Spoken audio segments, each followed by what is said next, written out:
Okay, That so is, what happens to that yes, money when you net that profit out? Where does that 250,000 go? that's our problem. They don't know where it goes. Ladies, if this guy is ever available, remember, for just $1.99, he can be all yours. Go ahead and we're going to listen to a Dave Ramsey show called You've Got $1 Million in Debt. Let's hear it. Start budgeting for free today. The reason I'm calling is my wife's 31, I'm 32. We own an event rental company that does pretty well. Okay, let me just stop here for a second to make sure people understand. They own an event rental company.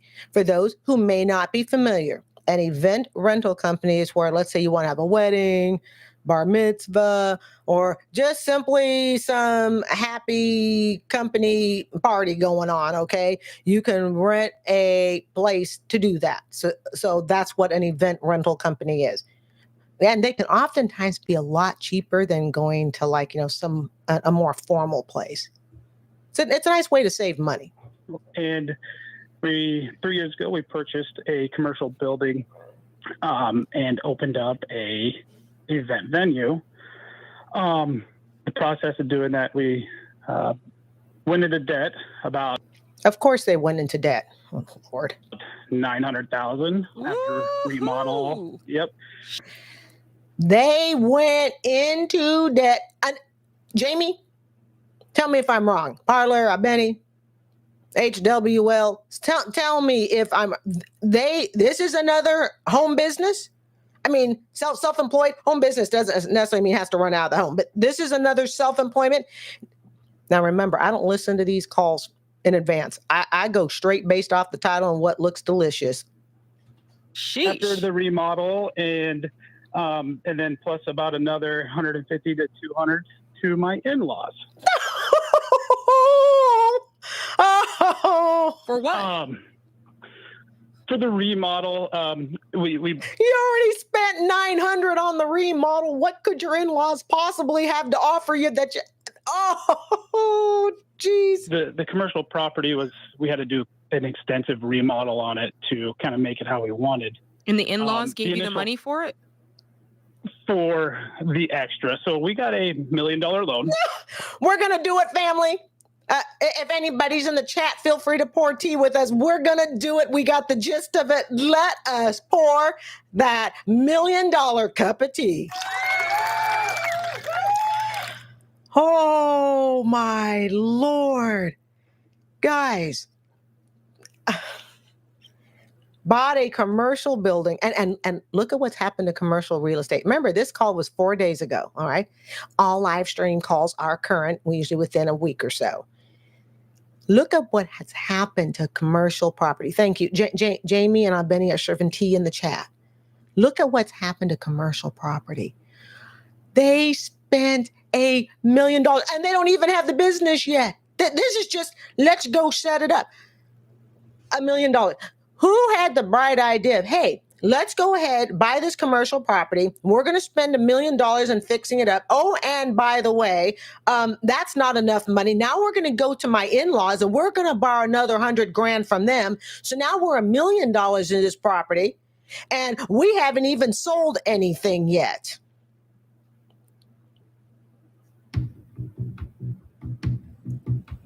I think it's raining. It's raining, people.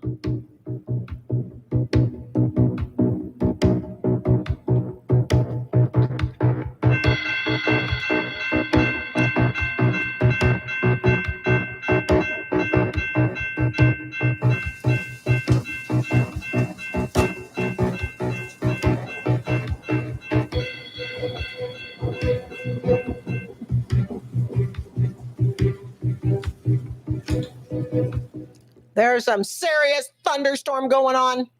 Serious thunderstorm. I need to buy an umbrella. I need to get an umbrella. I was using my shower cap, but then always messing up my bangs and stuff. And I want to look pretty for y'all. Oh, there are hors d'oeuvres in the chat as well. There were no adults. Again, this is self-employed. Who would have guessed, family, 2 self-employment calls back to back? Do you see the problem? You really have to wonder, I envision two adults sitting, and again, I acknowledge my bankruptcies, but we're not here to talk about that. We're talking about this. So I'm imagining two people holding their Starbucks, their lattes, and he says to the wife, "Hey, you know what, honey, I think we should go and buy a commercial piece of property. What say you?" And she looks and she goes, "Oh yeah, that just sounds wonderful. Let's do it." So they go out and they go, sleuthing around for, commercial building. And then they have to look at each other. This has to be an honest conversation somewhere. And he says, or she says, well, let's just assume he says, okay. And he goes, we're going to spend $1 million to fix this up. Does that sound good to you? Oh yeah, that sounds good to me. Let's go ahead and do it. I mean, that's a conversation I can't even have in my own brain and believe it. And then on top of that was about another 150 from the in-laws. Jamie's right. A piece of cake is better than a sandwich for this call. Yes. Okay. And that was 3 years ago, and it's going all right. No, it is not going all right. No, when you are $1 million in debt, sunken fallacy. That's the term that my subscribers taught me when this channel was just budding and brand new in September 2023. Sunken fallacy. You put so much into something that you can't see. You're sinking yourself, and you're afraid to stop sinking yourself because the money you've already sunk into it is gone. You don't want to admit that money's gone, so you keep spending more and more and more into it. No, this is not going well. Because not only is it the $1 million to do the business setup, you got to maintain the business. And I don't know at this point, let's think about the economy, folks. How many people right now are looking for a venue, all right, to go rent? Really? Can you just use mom and dad's place instead? Can you use your BFF's friend place instead, for the wedding? Can you just hold the party at somebody's house for the office party? Bad. I'm literally trying to visualize this call, not the call, but the purchase in my head of the husband and wife going, oh, yes, this sounds like a great idea. After all, it's only $1 million, and they can go bankrupt on it. We're in year 3, and it's starting to pick up. When do you break even on all this? Yeah, when do you break even? Nosy people like me want to know. That's why I'm calling. he ain't gonna break free. He realizes that.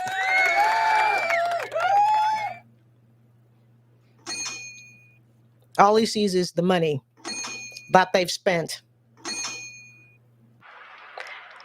We have a $1 million debt cleanup on aisle 2, please. A $1 million debt cleanup on aisle 2.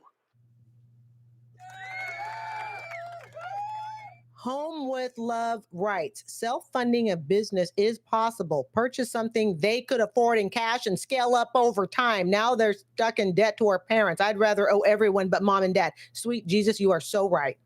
There's something about when you owe people personally. I mean, it's like I don't even like to ask people for $5 for lunch. Not that you can eat lunch anywhere for $5. Let's see. Jamie says they got married in a church. Jamie and her spouse got married in a church. Yeah. I don't know people right now who can afford to do these extra parties. Look at the economy. Everybody broke. Everybody's paying for rent. I know this. I watch it on TikTok. Just saying. We're quickly finding out with this much debt, it's difficult, very difficult. You kind of thought that it was difficult before.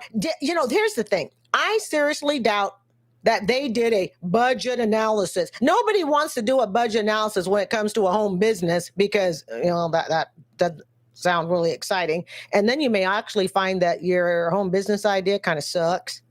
So instead, we just, we put on our little blinders and we go, we're going to do a home business. Did they pay somebody? Probably the best, even if it cost you a couple grand. Did they pay someone to see how would a venue for parties and entertainment work? How many other venues are there? What is the average cost of a venue? What does it cost to maintain a venue? I guarantee you no research was done in this. And not that I'm shaming the in-laws, but the in-laws, you don't lend $100,000 to someone who's already $900,000 in debt. If they even told them that's how far it was. They may not have even told the in-laws. You don't lend $100,000 to people who are $900,000 in debt. There's literally no brains in the room at all. And, in reality, I think it would be 15 years from now. Oh, sweet Jesus. 15 years before I'm going to make a profit? You got to be kidding me.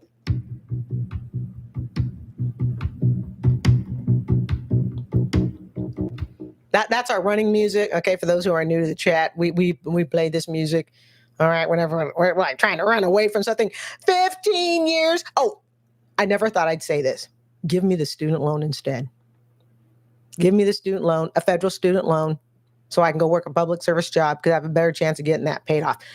15 years before you make a profit. Nobody was thinking. Nobody. Holy cow. Yes, Benny's got the facial expressions going on in the chat. Who needs more tea? Oh, yes, they can be divorced and remarried to other people with children in 15 years. Before we'd even get close to... The dream has become a nightmare. A little bit. Do you hear this guy, family? A little bit sunken fallacy. He is so far in denial. He cannot admit, okay, that this was a bad business move. And you know what's sad? All right. And we're not here to talk about my 2 bankruptcies. Okay. We're here to focus on this call. All right.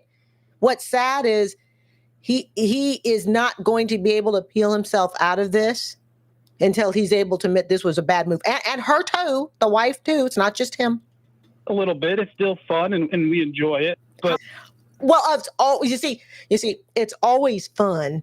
And you always enjoy it when you don't have to look at the numbers. But clearly it's not fun. And clearly you don't enjoy it, or you don't enjoy the aftermath of it for the fact that they've called in on the show. I can sit there and tell you that a cake business is fun and I enjoy it. Meanwhile, I've sunk myself $20,000 in the hole. No, I did not. All right. But hypothetically, but I still enjoy making cakes. Yeah, I'm 20 grand in the hole and can't pay for anything, but hey, it's fun. When a hobby costs you $1 million, it ain't fun anymore. And if it were fun, he'd be skipping off in the tulips and then we wouldn't know about this event because he'd have no reason to call in. So a certain part of his psyche knows this is a real mess up. How much do you guys take home? What's your income, you and your wife, off of this business? I'll be... All right. People put in the chat what you think they take home. What do you think they take home? I'll give you like I don't know who's sitting in the chat. Remember, I can't tell when you guys leave. I can only tell when you type something. Okay, Home with Love says she thinks they take nothing. I'm gonna type in. You know what? I'm gonna say the same thing. Home with Love times 2. I don't think they take home anything. Partly for the fact that they're $1 million in debt. Okay, and whatever they take home, if he says a figure, it's gonna be like, oh my God, it's super super small. Jamie, you are nice. Jamie thinks they make $50K. Girlfriend, you are being generous. All right, Parlor, gonna place a bet on Benny. Yes, Jamie says she is being nice. Yes, absolutely. All right, let's see what they actually make. Hold on, I gotta push the button. Home with Love writes they may be losing money, not breaking even. Yeah, I don't think they're... Remember, Home with Love, I don't know if you were here, but he said it was going to take him about 15 years to pay this off. Oh my God, to break even. Hold on, let's hear it. We have it set up where we can live off of... We're living fine. I don't know the exact number, but I would say anywhere from 100 to 120,000. Oh, and this is why I will not have a relationship with someone ever again for the rest of my life that is self-employed. They don't know their numbers. They don't know. Yes, Parlor, negative. They don't know their numbers. All they can tell you is that it's fun. All they can tell you is, well, dollars are coming in just as long as we don't have to look at what we have to spend going out. This is the problem. I rest my case. I will die on that cross. This is why. Sometimes Self-employed people will be the first ones to also tell you that you make crap. Meanwhile, you're the one paying your taxes. Hey, I'm just saying. I'm speaking from real life experience. Wow. Well, now Home with Love writes, remember, Jamie said 50, and that is 2 times what Jamie guessed, and she was being generous. So Jamie actually won that bet on how much they make. But we must remember, he not sure. This is the problem with self-employment, because here's the bottom line. To be self-employed and to be successful, and let me, for the record, say there are people who are very successfully self-employed. I know there must be. Okay. I haven't met any, but I know they exist. So I'm acknowledging, if that is you, I'm proud of you. Keep it going. All right. But the bottom line is, to be successfully self-employed with the income stream that actually assists your household, whether it's a household of one or many. Okay. You gotta be honest with the numbers. And this is the problem that I see over and over, is a lot of self-employed people. They are not, I won't say not intentionally being honest with the numbers, but they love the job so much they don't want anything to tell them that it's really not working out. Okay, why don't you know the exact number? He's going to say he doesn't know, because that's what he has said this entire call. We probably should be a little better at this. We kind of just intertwine. Oh, honey, I'd like to intertwine with you on a $1 million venture that's going to take us 15 years to pay off. Do you have any other income? Together. Yeah, we know what's going on. No. You don't have a budget. Yeah. You have no other income but this event business. The event venue, and then our event rental decor, which the event rental side of it is probably making more money. The rental side is when people say, I need to get tables and chairs. It's just because, like I said, I was self-employed. I wasn't self-employed, but I was with a partner who was self-employed. And so there is the building side, that you rent a building to hold like a wedding. You want the building, or you just simply say, I want the plates, the cups. All right. And you can go rent that stuff. I need 50 chairs. All right. And it's not surprising that the rental side is doing better, because it's a whole lot cheaper than actually having to, rent the venue. Is it venue or is it venue? I think it's venue. And what our event venue is. Okay. What does it make? So that will probably make about $250,000. Bottom line? And that's probably, yeah. Everything is probably. Yes, I've been in. The guy is clueless. I've been in, my other sidekick. Yeah. Yes. That's not gross. That's a net number after all expenses? Yeah. Okay, so what happens to that money when you net that profit out? Where does that $250,000 go? That's our problem. They don't know where it goes. Ladies, if this guy is ever available, remember, for just $1.99, he can be all yours. Home with Love writes, all of the successful self-employed people I know have professional licenses and do contract work for a fee that includes taxes. They're lawyers, teacher specialists, cosmetologists. Yes. Yeah, absolutely. Their taxes are built into that. They calculate it all. This guy ain't got a clue, and his wife probably isn't much different, because it took the two of them to do it. This is when I go to bed at night and I just kind of stretch in my sheets. And I go, you know what? It feels so good not to deal with someone like this. I'm not saying the caller, Cody in Lincoln, Nebraska. Remember, this isn't about the caller personally. Okay. This is the caller's actions. We don't attack the person. All right. We look at the actions. Cody could be the nicest guy in Lincoln, Nebraska, but not real sharp when it comes to self-employment. Just because you can doesn't mean you should. It's like we're making all this money and we're working super hard, and it's like, where does it go? No. Where does it go? Well, you calling into the show to ask where it goes when he doesn't even know where it goes. Oh, that profit is profit. Like, you're either reinvesting it, or it's sitting somewhere in retained earnings, or you're paying it back to yourself. Or it's going to a nice tractor in Nebraska. If you're only paying yourself $150, then to Jade's point, where's the other $100? It goes into things like our AC unit. His air conditioning unit. We have gone from talking about a $900 million debt to the home air conditioning unit. Benny, he's all over the place. Benny says he's saying all the wrong things on the Ramsey show. Yes, he is. Oh, geez. More tea? Anybody? More tea? Just all the things you got to fix up on this building. It's a 100-year-old building. Like it's. Where's my fan? Oh. A 100-year-old building. Oh, family, look, again, I say we are not attacking Cody in Lincoln, Nebraska, but dang, 100. Yes, we need martinis with extra olives, and I don't even drink. Okay, that's the sad part. I need a drink. Okay, and I don't even actually drink. They bought a 100-year-old building. What's the education system like in Nebraska? It's great. Right, but that's not an old building. If you're doing your books the correct way, that would have already filtered through, right. and it would not be reflected in your net profit. That's the whole point.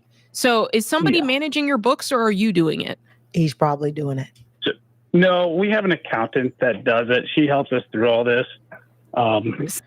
I will tell you this. Our home, it wasn't my business. I've always been a teacher. It was the person I was dating. It was his business, okay? They had an accountant too. Let's not forget something. All the accountant does is shovel the poo that you keep scooping, that you keep pushing out. People think that just because there's an accountant for a home business that somehow the accountant's going to make all the numbers work miraculously. They're not miracle workers. The accountant cannot save you from owing the IRS if you are not giving those numbers and factoring it. Okay? The accountant can tell you what you owe the IRS, but you are responsible for paying it. The accountant cannot take a bad business plan and make it better. They can't take a business that's not making a profit and turn it into a profit, at least not legally, if they're going to hold their accounting license.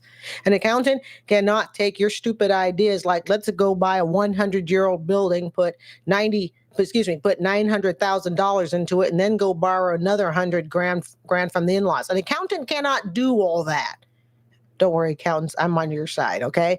But a lot of people tend to think that, well, I have an accountant, so somehow or another this is going to solve my problems. No. If you're shoveling manure throughout your business, all the accountant is going to do is tell you how much, how many pounds your manure weighs. That's it. They can't take something and make it profitable. That's the Alexa talking behind me. Something ain't right. I'm telling you right now. When was the last time you had a meeting with said accountant? Yeah. And when was the last time he and his wife had a meeting of the two brains? She walked you through your actual books to the point that you could understand it. I mean, not every tax season. Good. Did he say about or not every tax season? Family, what do you think the chances are they owe the IRS? Jamie says the accountant needs to tell them they are broke. Yes, they are paying the accountant. Yeah, the accountant always gets paid because the accountant's not going to, I won't say the accountant always, okay? If it's your mother-in-law or something like that, you're going to screw them over. Probably not a good idea. But otherwise, the accountants take their money first before they do anything on your books. Lord, man. I'll be honest with you. I don't even think this is a profitable business. My guess is this thing is not profitable at all when we put both of them together. And, we're not trying to listen. You're stressed up to your eyeballs, clearly. No, to the lovely Jade. That's her shirt that says, Lord, protect me, blah, blah. Yeah, I think we could leave it the part that just simply says, Lord, protect me. You got $1 million of debt and you don't know your numbers. So that right there is very, very stressful. And this is why I will not deal with someone who's self-employed. This is not unusual. It's unusual maybe in the dollar amounts, okay? It's a lot of money. But whether it's $1 million or $50,000 or I'm hiding $70,000 of business debt, it don't matter. The debt is the debt. But you gotta right the wrongs on this, and you've got to get involved in what's going on with these numbers, because I would hate for you to think that your event business or the event rental side is earning money when it's really not. And it's not. You can take that to the bank. It's not earning money. These people have no idea what they're doing. This was literally two people chewing on some straw in Nebraska. No insult to the people in Nebraska, by the way, okay? But just not thinking. This was literally not thinking. And I want you to get with whoever's doing your taxes. I want you to get with whoever's doing your books and make sure you understand this, because if you don't understand it, you need to work with people who are going to help you understand it. Because as long as you don't understand this, you don't know what's going on underneath the surface. You don't even really know if you can trust the person who's running your books, because you can't look behind them and go, yeah, that looks right. Or yes, I get it. I understand. And you know what? I don't understand it either.